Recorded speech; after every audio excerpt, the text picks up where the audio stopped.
Ce four désaffecté a servi dans les années 80 à fabriquer les glaces de la pyramide du Louvre. C'est ici, à Saint-Gobain, que se trouvait la Manufacture royale des glaces.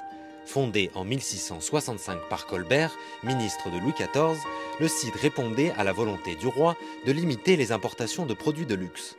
Passionné par l'histoire de son village, François Eck s'occupe, avec son association, de maintenir la glacerie dans la mémoire collective. La Manufacture royale des glaces s'est installée tout d'abord au Faubourg Saint-Antoine à Paris, où on a fait venir des ouvriers vénitiens, qui étaient les meilleurs verriers de l'époque, pour, je dirais, développer cette activité. En 1692, la manufacture installe un deuxième site à Saint-Gobain, sur l'emplacement de l'ancien château des Sires de Coucy.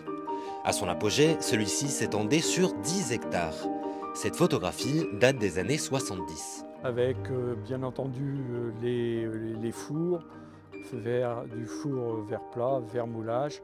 Il y avait aussi une caisserie, ici, une menuiserie, les stockages, les silos, et puis vous avez des bâtiments anciens. Donc ici, le Bel Air qui était les bureaux administratifs, et ici le Grand Logis qui était venu une sorte d'hôtel pour les cadres en formation. La manufacture s'est installée ici parce qu'il y avait plusieurs avantages. Alors au départ, ils cherchaient différents sites et ils sont arrivés sur le site de Saint-Gobain qui présentait donc beaucoup d'atouts. Alors parmi les atouts, il y avait le bois pour le chauffage, bien entendu, des fours. Il y avait du sable aussi pour la fabrication du verre. Il y avait aussi l'ancien château qui a été utilisé ensuite pour une partie des constructions, pour loger aussi les premiers ouvriers. Il y avait aussi l'Oise qui n'était pas très loin et qui était à proximité de Paris pour le transport des glaces.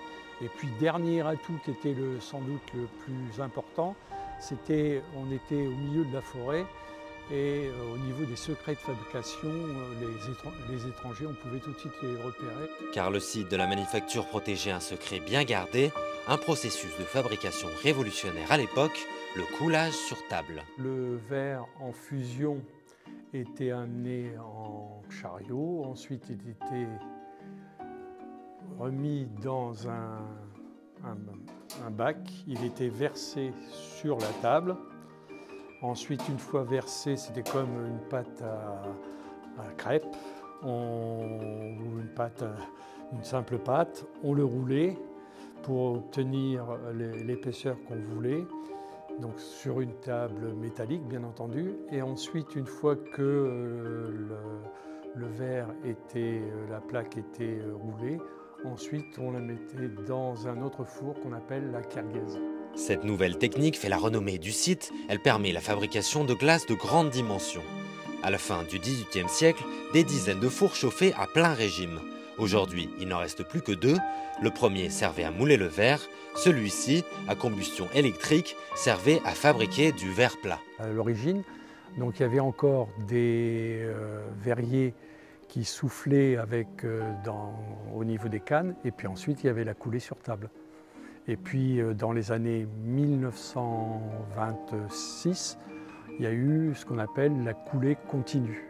Donc c'était un nouveau procédé qui a été développé ici par M. Boudin, le directeur de l'époque. Après la Révolution, le début du 19e siècle connaît un essor de la concurrence qui pousse la direction à élargir sa gamme de glaces. Un choix qui s'avère payant, les commandes se multiplient pendant le Second Empire.